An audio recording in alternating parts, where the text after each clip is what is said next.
Am I the a-hole for refusing to help my cheating little sister?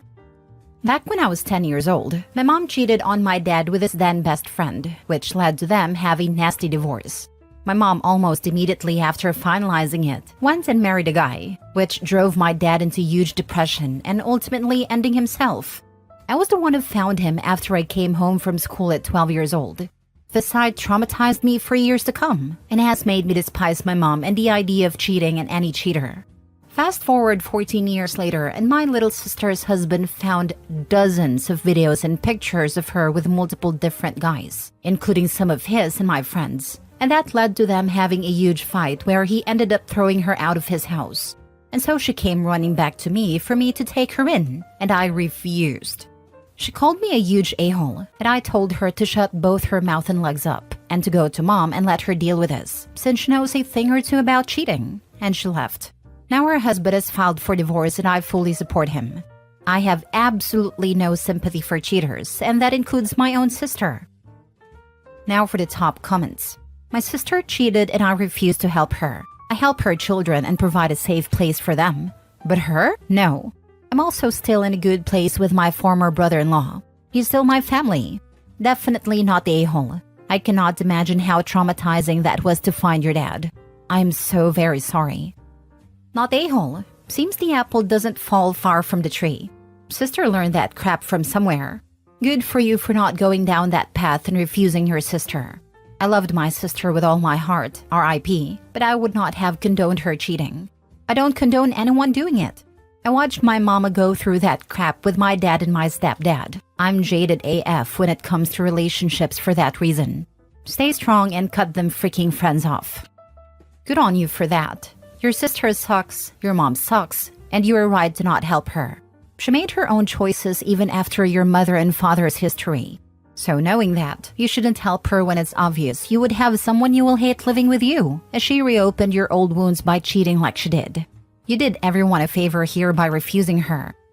Exactly. Not only did she know about how much I despise cheating and cheaters, but she cheated on her husband with my friends, which I saw as personal disrespect to me and her husband. She also slept with his best friend, who was his best man at their wedding. So she is just despicable to me now. That is just disgusting. It's a clear sign of how she doesn't care about anyone but herself. The fact she could cheat, not only on her husband but with your friends as well, then have the nerve to come to you for help, clearly shows she is a narcissist. So let your mother deal with her BS and get far away from them both, along with all those friends you had. I do hope you cut all of those friends off. Those aren't friends. I am dropping them. Screw them. Next story. Am I the a-hole for not inviting my sister to my wedding after she tried to sabotage my relationship? I, 27 female, am getting married in 2 months to my fiancé Jake, 29 male. We've been together for 5 years and I couldn't be happier. However, my relationship with my sister Lily, 25 female, has been rocky for the past year. Here's some background. Growing up, Lily and I were very close. She's always been the life of the party, charming and the center of attention. I've always been more introverted and happy to let her shine. When Jake and I started dating, Lily was thrilled and we all got along great. A year ago, things started to change. Jake got a promotion at work, which allowed us to buy a house. This seemed to trigger something in Lily. She started making snide comments about how I was lucky to have found Jake and how I wouldn't have been able to afford a house on my own. I tried to brush it off, thinking she was just having a rough time. Then, at a family gathering, Lily got drunk and told everyone that Jake had hit on her when we first started dating. Jake was mortified and denied it immediately. I was shocked and didn't know what to think. Later, Lily apologized, saying she was drunk and it was just a joke. Jake assured me it never happened and I believe him. Since then, Lily has made several attempts to undermine my relationship with Jake. She would accidentally send me texts meant for her friends, saying things like, Jake isn't even that great, and she doesn't deserve him. It became clear she was trying to sabotage us. When I announced our engagement, Lily's reaction was lukewarm at best. She didn't offer to help with wedding planning and continued to make hurtful comments. The final straw came last month when I found out she told our mutual friends that Jake was only marrying me for my money, which is laughable because Jake makes more than I do. I decided enough was enough and told Lily she was no longer invited to the wedding. She burst into tears, saying I was overreacting and that she was just trying to protect me. My parents are now involved, saying I should forgive her because family's everything. They want me to reinvite her and keep the peace, but I feel like I need to stand my ground. Am I the a-hole for not inviting my sister to my wedding after she tried to sabotage my relationship? Yes, family is everything. So I will prioritize the family I'm starting with Jake. If you want to be a part of it, then drop it. Totally agree. Family's everything. Then mom and dad tell her to stop attacking my fiancé and myself. Tell her to stop making snide comments. It should have been nipped in the bud a long time ago, mom and dad. Mom and dad are basically saying it's okay to be rude to the bride and groom, but when the sister is uninvited, that's somehow wrong? What message does this send? Exactly. That family is everything line is so beautiful it brought a tear to my eye. Sniff. So why the heck didn't OP's parents tell Lily to stop her crappy behavior? Because it's hurting OP. Isn't OP family? A wedding is supposed to be celebrated by people happy to see the bride and groom happy, which Lily clearly is not. So her jealous butt shouldn't be there. Not a-hole. If she's been this persistent in trying to break you guys up, she will probably cause a scene at your wedding. It's your day. Enjoy it. Not a-hole. God only knows what sort of scene she'd create at your wedding if you reinvited her. You need to tell your parents that if family's everything, then she wouldn't be acting the way she is, and it's her own fault she's not invited. And they can either back OP or stay home with sister bitch. I'm sure that OP has someone that can walk her down the aisle other than her father. Next story. Am I the a-hole for threatening to report my sister-in-law for child abandonment? My 23 female brother, 25 male, and sister-in-law, 24 female, live with me.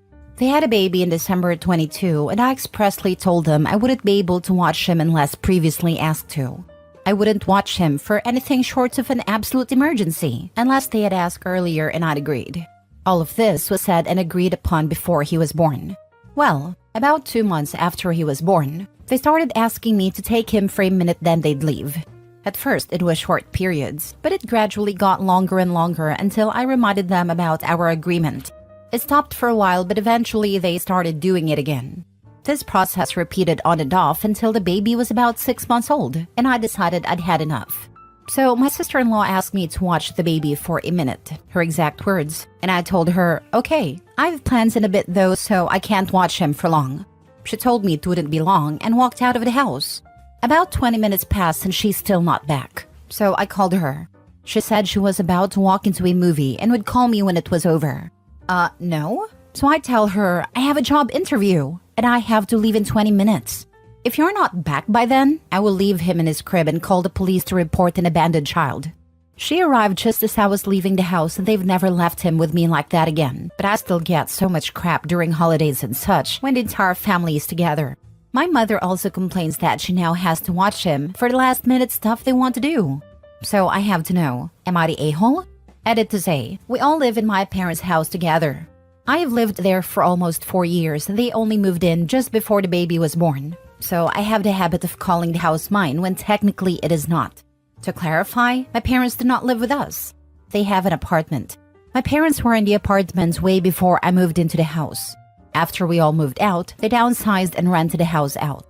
Their last tenants left about a month before I was discharged from the military, and my parents asked if I wanted to rent the house from them. I said yes and moved in, and I've been paying the mortgage. And since my brother moved in, we've been splitting the bills. My parents do not want to live in the house because they are old and have disabilities, and the house isn't really disabled friendly. My mother has diabetes, a torn MCL meniscus in her knee, and has dislocated her shoulder recently. My father has herniated disc in his back, and whatever the disease is called that slowly fuses your bones together, so is mostly in a wheelchair and occasionally uses a walker.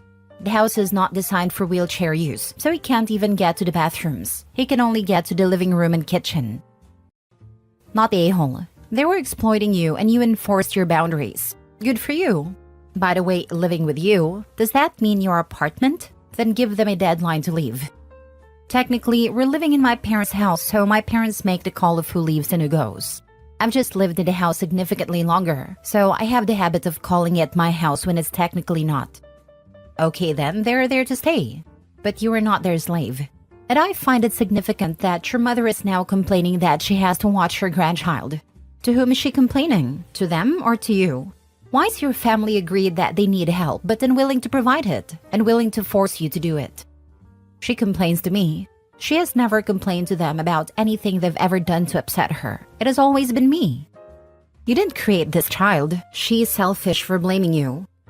Not a-hole. How can for a minute result in her almost walking into a movie theater? That is not a 1-minute thing. Your sister-in-law's dishonest. It probably would be more extreme and say, okay, I will start counting to 60. Once I hit 60, I'm going. No one can command your time without discussing with you. They all hold him for a minute trick, eh? My sister used to do that. You should absolutely use the threat of the police and child abandonment to nip this in the bud. My sister used to do this with her first child. She was 19/20 years old. It apparently hadn't gotten her fun out of her system. She would drop her son off just for an hour and didn't come back for 3 to 4 days. Once, she even left him with us for a week. And half the time she didn't leave enough milk, diapers, or clothes. We had to go out and get them. Our mother wanted to tell her to stop doing it, but I told our mother that if she did that, my sister would never bring the baby over again. She was the type to cut off her nose to spite her face. So I started this little game where, when she came over with the baby, I would literally stand near the door so she couldn't sneak out of the house without the baby. I had loud bells on the other doors, so I would hear the door being messed with. It took a couple of months, but I was quite successful in curbing my sister's habit of leaving her child at our house. She once dropped off the baby knowing full well that the only one at home was our younger brother, who was 12 years old at the time. That time, I chewed her butt for a full day. Poor child nearly in tears. He was so scared of doing something wrong. Last story. Am I the a-hole for kicking out my fiancé for letting my daughter lock her door? Around 2 years ago, my ex-husband/my daughter's father passed away in a house fire. My daughter, 14 female at the time, 16 female now, took this very hard. She became depressed and had self-ending tendencies and thoughts. I did everything I could to help her, including trying to talk to her, giving her space, getting a therapist, getting a therapy dog. I've done everything. Nothing has helped.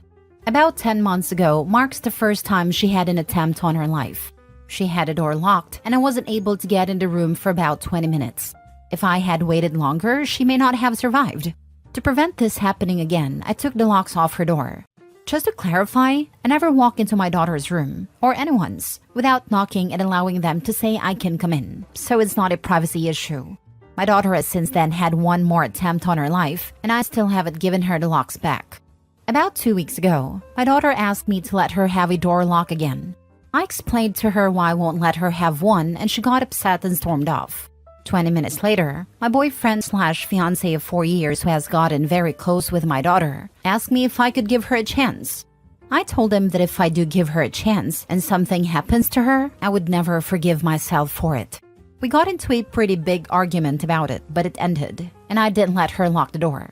3 days later, I came home from work early and saw my daughter's backpack in the kitchen, which I had expected since she had taken the day off of school. What I didn't expect was for the house to be completely silent. This worried me since my daughter isn't a very quiet girl. She's always playing video games or playing music. She's never quiet. I went upstairs to her bedroom and knocked on the door. No answer. I knew she was in the room since I heard a fan on in her room, and it's never on unless she's home. I knocked again and she still didn't answer, so I panicked and tried to open the door. The door was locked and I couldn't open it. I began to panic. I banged the door and was calling her, and she didn't answer. I called 911 and explained to them what was happening, and they got here and broke the door down. Turns out, my daughter had her music blasting in her headphones and was taking a nap, so she didn't hear me. I asked her how she got the door to lock, and she told me that my fiancé had installed a lock earlier in the day before he went to work. I waited until my fiancé got home to confront him. It caused a huge argument. He said I was overreacting and that I should trust my daughter, that it's an invasion of privacy and she deserves the right to lock the door. We kept arguing back and forth, and eventually I told him that I wanted him out of our house. By the way, I bought my house myself and paid the bills myself. He continued yelling at me as he gathered his stuff and stormed off. My daughter understands where I'm coming from and isn't as upset with me, whereas my fiancé hasn't called or texted since. So I'm assuming that we're over. Am I the a-hole for kicking him out? Not the a-hole. He way overstepped. It is your house and your daughter. He had no right to overrule you in regards to either. 100%. Though, am I the only one who noticed that fiancé plus no to door locks equals daughters who's angry and storms off, but no fiancé plus no door locks equals daughter who's just fine with it? The fiancé was advocating for the lock though. Maybe the daughter was okay with the no lock after seeing her mom break down like that and finally realized what locks versus no locks really meant to her. Not the a-hole. You almost lost your child due to a locked door, and while she certainly could self-harm at another location or during the night while you sleep, you are her parent. You carry that responsibility and you provide her boundaries, and not your fiancé. You made your feelings clear to him and said no. He went behind your back and did it anyway. That's major betrayal, a huge violation of your trust, and it represents complete disrespect. Seems the trash took itself out. No, it hurts. Sorry. OMG. Been there. Spent time in the ER waiting for replacement. Still have some PTSD. We did not have locks in our bedroom doors for quite a while. Heck, I kept my knives locked up. Medications were under lock and key. Alcohol was under lock and key. Your child needs to know that her safety is your utmost concern. Make sure she knows you will do your best to respect her privacy. And she needs to know that it will take a while for you to trust enough to consider having locks on the doors again. Not the a-hole. Wedding off. Immediately no contact. Especially since he knows the reason. Who the heck is he to go over your head on something like this? Nope. No contact. Done. Who the heck is he to go over your head on something like this? A bro who is always certain he knows best. A dude who can't ever be wrong. A Chad who wants to be the good cop to a bad cop. Discussing it is okay. Persisting the argument is already overstepping.